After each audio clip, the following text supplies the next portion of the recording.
भगवान का यश श्रवण करोगे तो भगवान के यश को सुनने के बाद उनकी प्राप्ति की लालसा मन में बढ़ेगी, अथवा भगवान के रूप माधुर्य को देखोगे।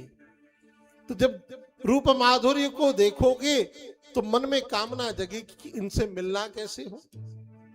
ये दो ही साधन है, या तो कान या तो नेत्र।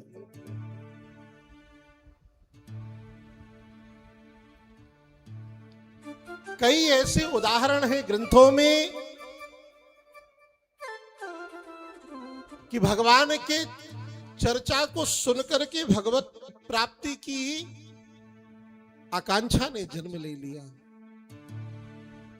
विभीषण ने कभी राम जी को देखा नहीं था, पर जब हनुमान जी ने कथा सुनाई तब हनुमंत कही सब राम कथा निज नाम, तो सुनत जुगल तन पुलक मन, मगन सुमिर गुणग्राम।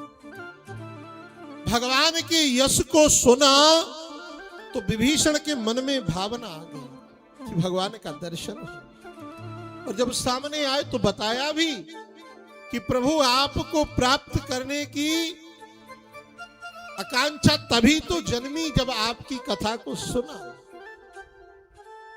कि श्रवण सुजस सुनी आयहूं, प्रभु भंजन भव भीर, त्राहि त्राहि आरत हरण, शरण सुखद रघुवीर। जब आपकी कथा को सुना तब आपसे मिलने की आकांक्षा ने जन्म लिया। और ऐसे कई भक्त हैं जिन्होंने भगवान के चित्रपट को देख लिया और भगवान से मिलने के लिए आए तो फिर यहीं के रह गए। रसखान दिल्ली दरबार में थे। यहां कि गोसाई जी वहां गए अपने किसी भक्त के यहां, तो रसखान जी भी बैठे थे। तो रसखान जी ने पूछा कहां से आए हो बाबा जी। बताया गोसाई जी ने कि हम वृंदावन से आए। बोले वहां क्या है। तो बिहारी जी का ठाकुर जी का चित्रपट लिए थे, उस चित्रपट को दिखा दिया कि ये है वहां। और जब से देखा उस चित्रपट को तो रसखान फिर उस रूप वाले बालक को खोजते खोजते खोजते खोजते वृंदावन आई। जब संसार में उस रूप का कोई नहीं मिला और वृंदावन में मिला तो फिर वृंदावन से वापस नहीं गए रसखान, यहीं वृंदावन में ही रह गए। क्यों? ये भगवान के रूप का जादू है। भगवान के रूप माधुर्य का दर्शन करके रसखान यहीं के रह गए। ये कोई त्रेता द्वापर की बात नहीं है, इस कलिकाल की बात है।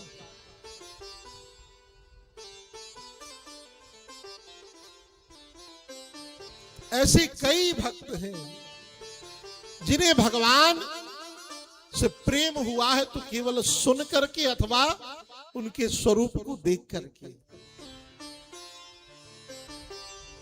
इसलिए सूत जी महाराज कहते हैं श्रीमद् भागवतम शास्त्रम कलौ कीरेण भाषितम। भगवत प्राप्ति का सर्वसुलभ साधन है भगवान की कथा। और कौन सी कथा जो बड़े बड़े देवताओं को भी दुर्लभ है।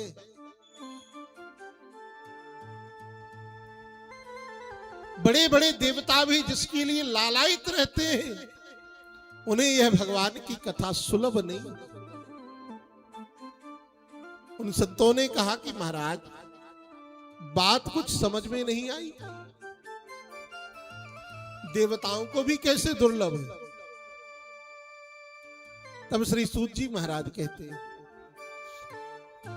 कि जब राजर्षि परीक्षित को श्राप लगा, समीक ऋषि के पुत्र श्रृंगी ने श्राप दिया तक्षकः सप्तमे हनि, 7वें दिन तक्षक नाग के डसने से आपकी मृत्यु होगी।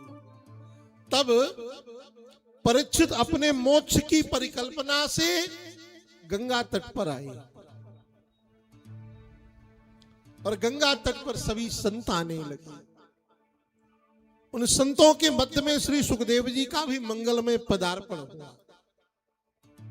और जैसे ही हरि चर्चा प्रारंभ करने को हुए सुखदेव जी, उसी क्षण देवता आ गए। हाथ में अमृत कलश है, अमृत कलश लेकर के आए। सुखदेव जी ने कहा, भैया कैसे आना हुआ आपका? देवताओं ने कहा, महाराज परीक्षित 7वें दिन मरने वाले हैं, 7 दिनों में मर जाएंगे, ये अमृत पिला दो आप। अमृत पीने के बाद मरेंगे नहीं। और जो आप परीक्षित को पिला रहे हो ना कथा अमृत, वह हमें पिला दो। सुखदेव जी ने विचार किया कि देवता इतने उपकारी तो नहीं है, इतने परोपकारी तो नहीं है कि अपने हिस्से का अमृत और परीक्षित को पिलाने आ गए, तो बात कुछ गंभीर है।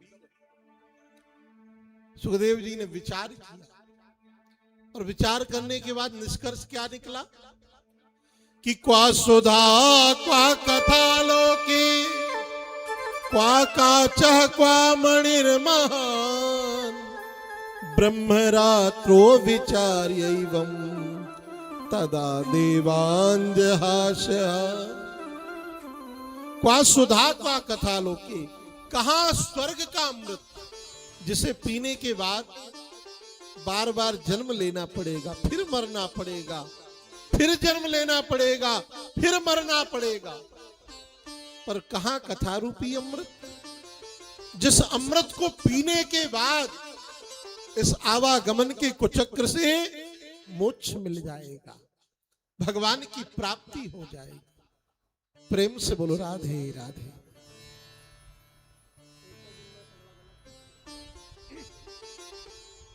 भगवान की प्राप्ति हो जाएगी।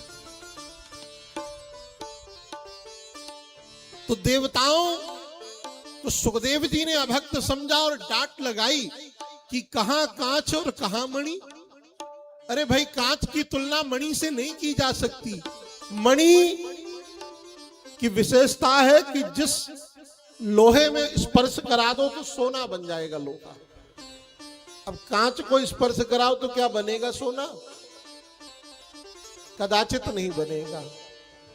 ऐसे ही स्वर्ग का अमृत कांच के समान है और सुखदेव जी कहते हैं कथा रूपी अमृत मणि के समान है।